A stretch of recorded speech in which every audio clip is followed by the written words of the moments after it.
पहले चरण का चुनाव भी हो रहा है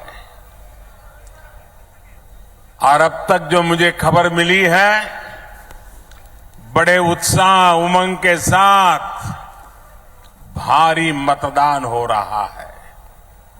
सभी मतदाताओं से मेरी अपील है कि बिना डरे, बिना हिचके मतदान अवश्य करें। ये लोकतंत्र का उत्सव है, हर नागरिक का उत्सव है। ये छत्तीसगढ़ के नए भविष्य के निर्माण का उत्सव है। इसलिए ज्यादा से ज्यादा संख्या में वोट डालकर आपको छत्तीसगढ़ में एक मजबूत सरकार बनानी है। साथियों, भारत में हमारे आदिवासी भाई बहनों की आबादी 9-10 करोड़ के आसपास है, लेकिन आजादी के बाद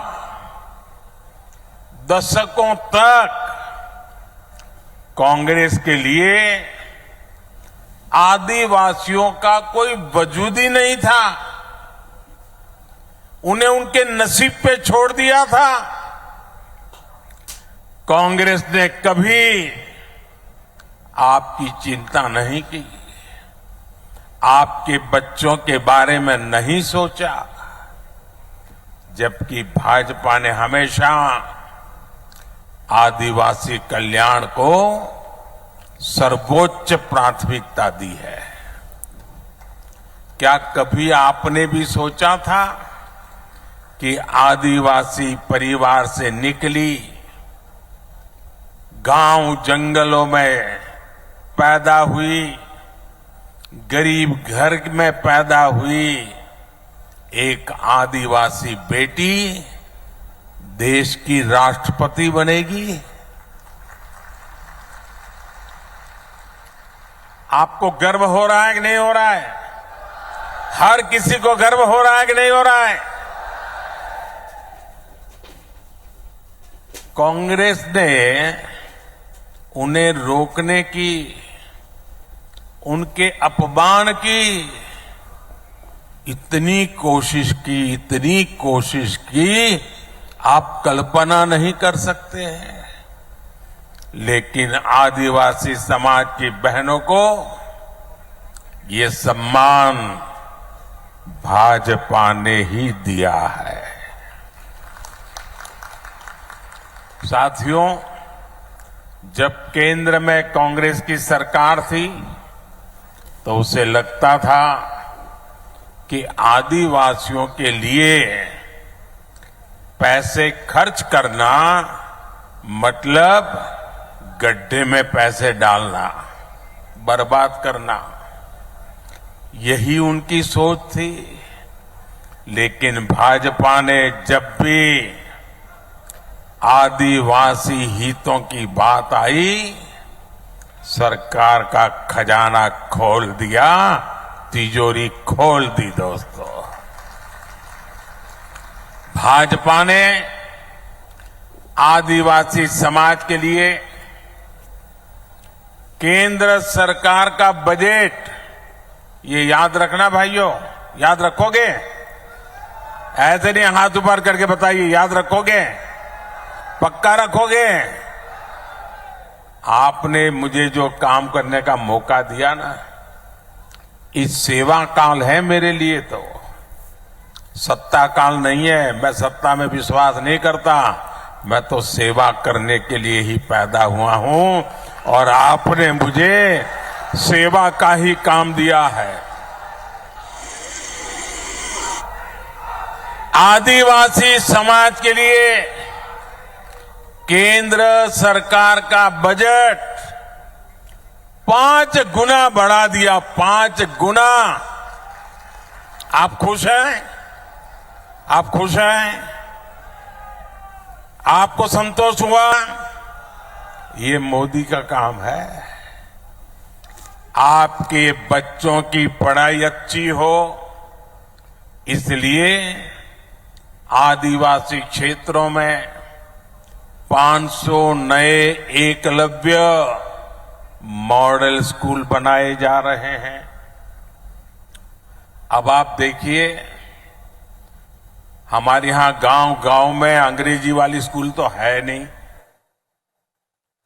गरीब का बच्चा अंग्रेजी स्कूल में जा नहीं सकता। और ये कांग्रेस के लोगों ने ऐसे नियम बनाए थे कि गरीब का बच्चा अगर अपने गांव की भाषा में पढ़ा है, अपने आदिवासी की भाषा में पढ़ा है, अपने राज्य की भाषा में पढ़ा है, तो वो बच्चा कभी डॉक्टर नहीं बन सकता था, इंजीनियर नहीं बन सकता था।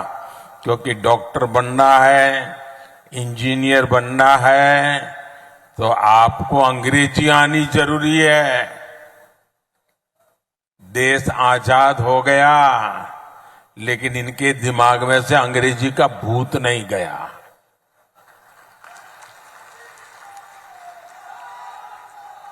मुझे बताइए भाई, आप किसी डॉक्टर के पास जाते हो, आपके पेट में दर्द हो रहा है, सर पे दर्द हो रहा है, सीने में दर्द हो रहा है, पांव में दर्द हो रहा है, तो क्या डॉक्टर आपको अंग्रेजी में पूछता है क्या?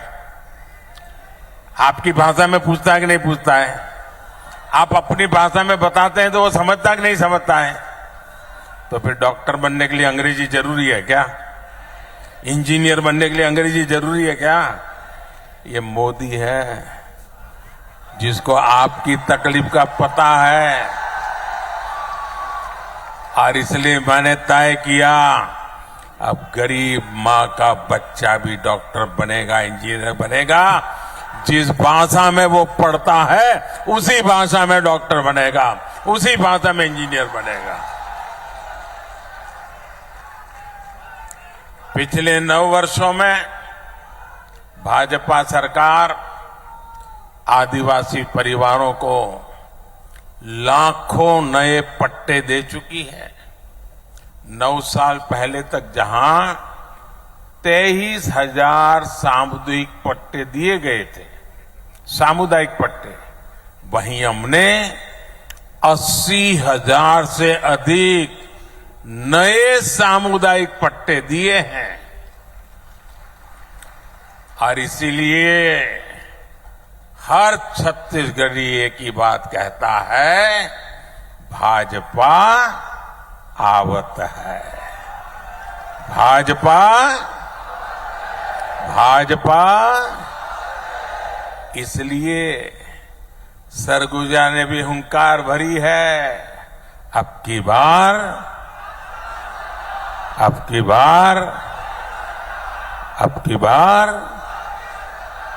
मेरे परिवारजनों, कांग्रेस की एक और बड़ी नाकामी भी रही है। जब जब कांग्रेस सरकार में आती है, तब तब देश में आतंकवादियों और नक्सलियों के हौसले बढ़ जाते हैं। जहां भी देखो, इधर कभी बम फूटने की खबर आती है, कभी उधर बम फूटने की खबर आती है, कभी यहां मार दिया काट दिया की खबर आती है, कभी यहां मार दिया काट दिया की खबर आती थी।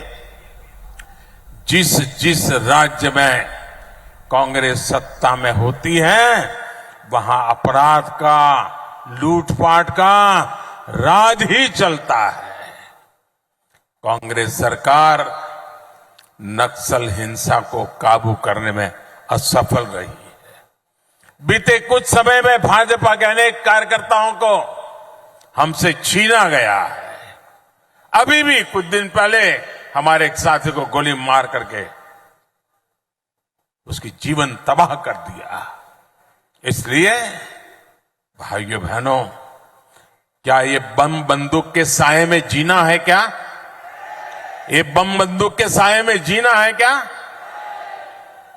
कितना ही पैसा क्यों न हो, बेटा शाम को घर न लौटे और बेटे की लाश घर पे आए, उन पैसों का क्या करेंगे हम लोग? और इसलिए भाइयों बहनों, हर किसी की सुरक्षा बहुत जरूरी है और इसलिए कांग्रेस को हटाना उतना ही जरूरी है। हटाओगे? बिल्कुल साफ कर दोगे? हर कोने में से हटाओगे? हर पोलिंग बूथ में से हटाओगे? पक्का हटाओगे? जरा पीछे वाले हाथ ऊपर करके बताइए, हटाओगे? हर पोलिंग बूथ में से हटाओगे? यहां सरगुजा संभाग में कानून व्यवस्था की क्या स्थिति है, ये आप अच्छी तरह जानते हैं। कांग्रेस सरकार में सरगुजा क्षेत्र में मानव तस्करी और नशे का कारोबार बेतहाशा बढ़ गया है। यहां बहनों बेटियों को अपराधी निशाना बना रहे हैं। हमारे आदिवासी परिवारों की, गरीब परिवारों की अनेक बच्चियां गायब हुई हैं। बेटियां कहां गई, इसका कांग्रेस के नेताओं के पास कोई जवाब नहीं है। यहां कांग्रेस द्वारा वोट के लिए अवैध घुसपैठियों को बढ़ावा दिया जा रहा है। आदिवासियों की जमीन छीनी जा रही है। कांग्रेस की तुष्टीकरण की नीति के कारण यहां तीज त्योहार मनाना तक मुश्किल हो गया है। इसलिए पूरे सरगुजा से एक ही आवाज आ रही है, बच्चा बच्चा एक ही बात बोल रहा है, माता बहने एक ही बात बोल रहे हैं, गांव हो या शहर हो, हर कोई एक ही बात कह रहा है, औ नहीं सही वो, औ नहीं सही वो, औ नहीं सही वो, औ नहीं सही वो, बदल के रही वो। मेरे परिवारजनों, कांग्रेस ने दशकों तक दिल्ली में सरकार चलाई है। देश के कोने कोने में उन्हीं का राज था। पंचायत से लेकर के पार्लियामेंट तक कांग्रेस के सिवाय किसी का झंडा ही नहीं था। लेकिन कांग्रेस ने हमेशा गरीबों को सिर्फ झूठे नारे दिए। अगर आज मेरे 10 साल के सेवा काल में इतना काम हो सकता है तो उनको तो 5-5, 6-6 दशक मिले थे, वो कर सकते थे कि नहीं कर सकते थे? लेकिन उनको अपने जेब भरना, घर भरने के सिवा कोई काम ही नहीं था। 5 दशक से कांग्रेस बोल रही है कि गरीबी हटाएंगे। 50 साल से क्या बोल रहे हैं? गरीबी हटाएंगे। तो फिर कब तक ये गाना गाते रहोगे? कहीं से तो हटाओ। गरीबी हटाएंगे कहते कहते कांग्रेस के नेता खुद हर साल और अमीर होते जा रहे हैं। पहले साइकिल पे चलते थे, अब बड़ी बड़ी गाड़ियां लेकर के घूम रहे हैं। जब ये भाजपा सरकार है जो गरीबी हटाने के लिए पूरी ईमानदारी से काम कर रही है।